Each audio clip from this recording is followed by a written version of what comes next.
Last week, you were standing knee-deep in freezing coastal mud, waiting for a break in the fog just to get a single usable frame of a sea stack. You feel the cold, you feel the wind, and you are laser focused on that one specific outcome. But then, you come back to the studio. You open your hard drive, and you look at your overall catalog. There's a stunning sunset from a road trip, a quick portrait of your dog, an interesting shadow on a brick wall, and maybe a blurry bird in flight. When you lay them all out on a grid, they don't look like a cohesive body of work. They look like a random collection of test shots. This is the master of none trap. You've learned how your camera works, but because you are trying to shoot absolutely everything, your photography has no specific point of view. Today, we are breaking out of that trap. We'll talk about the single most important question that will instantly define your personal style in a minute. But first, I'm Dale Sinclair, and today we're fixing creative paralysis by mastering the 4 core disciplines of photography.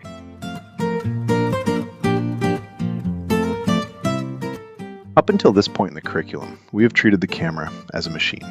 We've mastered the exposure triangle, we understand how focal lengths compress an image, and we know how to pull shadow detail back in the digital darkroom. But here is the harsh reality. Your camera doesn't care what you point it at. It will happily calculate the exact same perfectly mediocre exposure for a majestic glacier as it will for a brick wall in a parking lot. Moving from an intermediate shooter to an advanced practitioner means shifting your focus from the how to the why. Choosing a genre isn't about restricting yourself or locking yourself in a box. It is about giving yourself a highly specific set of problems to solve. When you choose a genre, you stop practicing 20 skills shallowly and start practicing 3 skills deeply.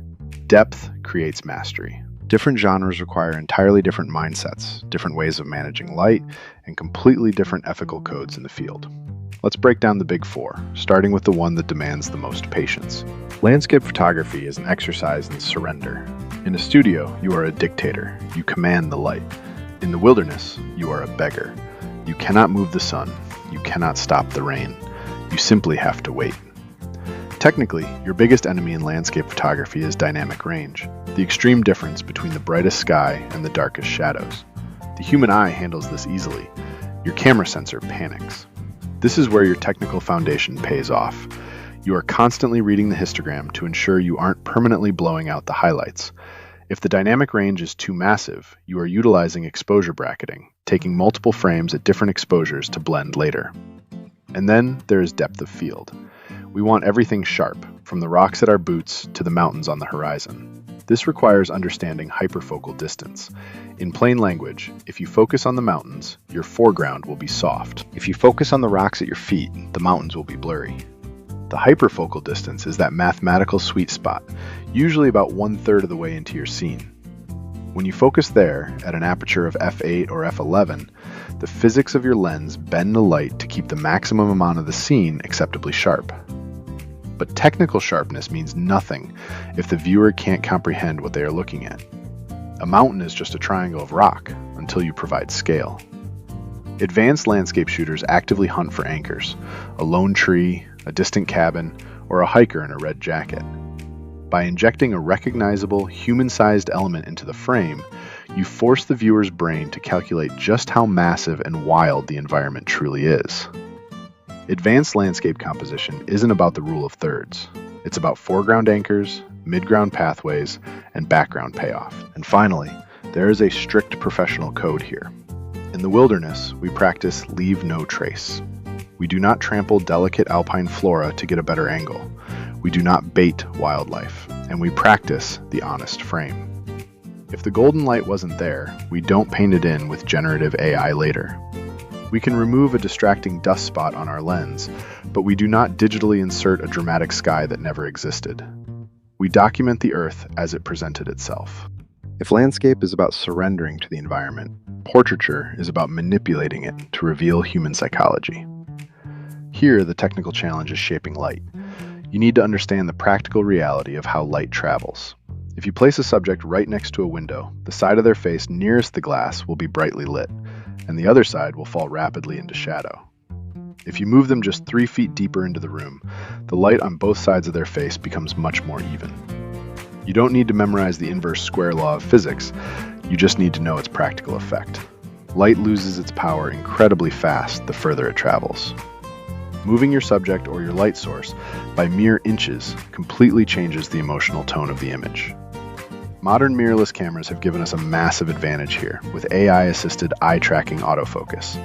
It is practically magic. But relying on the tech can be a trap. Perfect focus does not equal a perfect portrait. If your subject feels awkward, your photo will look awkward, no matter how sharp their eyelashes are. The true discipline of the portrait photographer is empathy. Your subject mirrors your energy. If you're tense, they tighten. If you're calm, they open. Your job is to talk to them, to make them forget the glass element pointed at their face, and to maintain their dignity. And remember, a portrait does not have to be a tight crop of a face against a blank wall. Environmental portraiture is about letting the space tell the story. The calloused hands, the worn workbench, the dust in the air, these contextual details are just as important as the person's expression. You are capturing a life, not just a likeness. Before we move on to the chaos of the streets, I have a question for you. Which of these 4 genres scares you the most? Are you terrified of posing a stranger, or does the idea of waking up at 4 a.m. to wait for the sun sound like torture? Drop it in the comments below. Let's see where everyone is at. And if this framework is helping you see your camera differently, hit subscribe to join the path. We're building a massive resource of field manuals here at North of Wendigo. Speaking of fear, let's talk about the genre that requires the most courage. Street photography is jazz. It is chaotic, unpredictable, and entirely dependent on timing. But underneath that chaos, street photography is less about people and more about the geometry of light, triangles, pockets, reflections, and shadows. You cannot ask a stranger to walk back through a patch of light because you missed focus. Technically, street photography requires you to be proactive, not reactive. If you raise your camera, acquire focus, check your exposure, and then press the shutter, the moment is already dead. You have to anticipate. Many street photographers still use a technique called zone focusing. They manually focus their lens to exactly 8 feet away, set their aperture to f8 for a deep depth of field, and then simply wait for their subject to step into that 8-foot zone of sharpness. No autofocus hunting required. If you are using a modern electronic shutter to shoot completely silently on the street, you must be hyper aware of rolling shutter artifacts. If you pan your camera too quickly to track a taxi cab, the electronic sensor reads the data line by line, causing the buildings in the background to look warped and slanted. If you need to pan fast, switch back to your mechanical shutter. The ethical code here is vital. We practice respectful observation.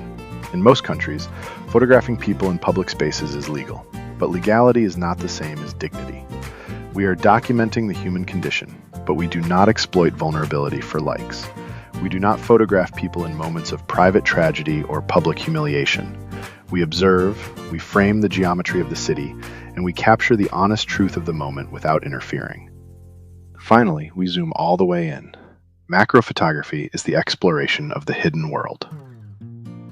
But physics works against you here. The closer your lens gets to a subject, the less light actually makes it to your sensor.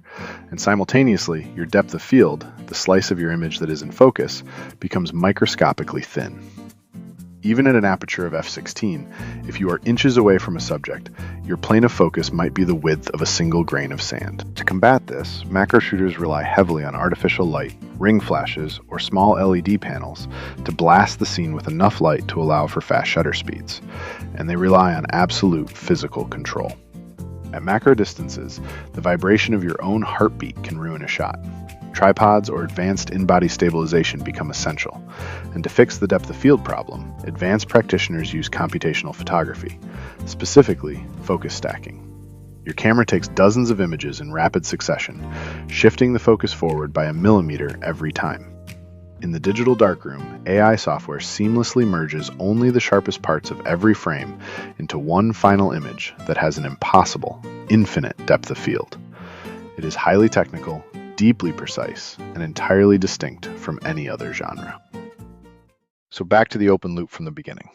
What is the single question that will instantly define your style?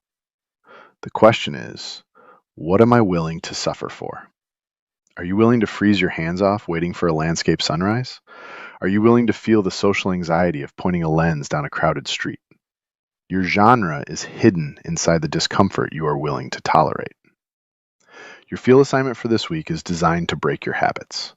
I want you to pick one genre we discussed today that you actively avoid. The genre you avoid is usually the one that teaches you the skill you're missing. If you only shoot landscapes, you are doing a portrait session this weekend.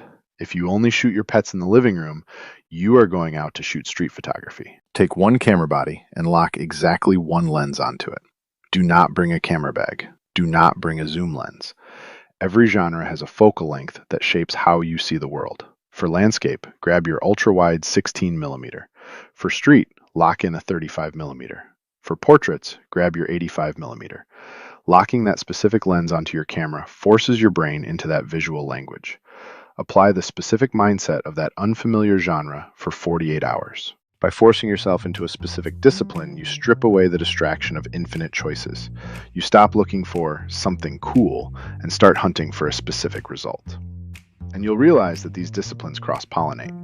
Portrait skills make you better at street photography. Street timing makes you better at wildlife. Landscape patience makes you better at everything. Once you find the genre that speaks to you, the next challenge is actually building a portfolio that proves it. Choosing a genre is step one.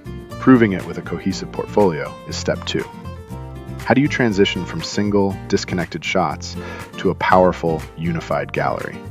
That is exactly what we are covering in our next lesson. Building a cohesive body of work, the art of sequencing, and how to handle brutal critique. I'm Dale Sinclair.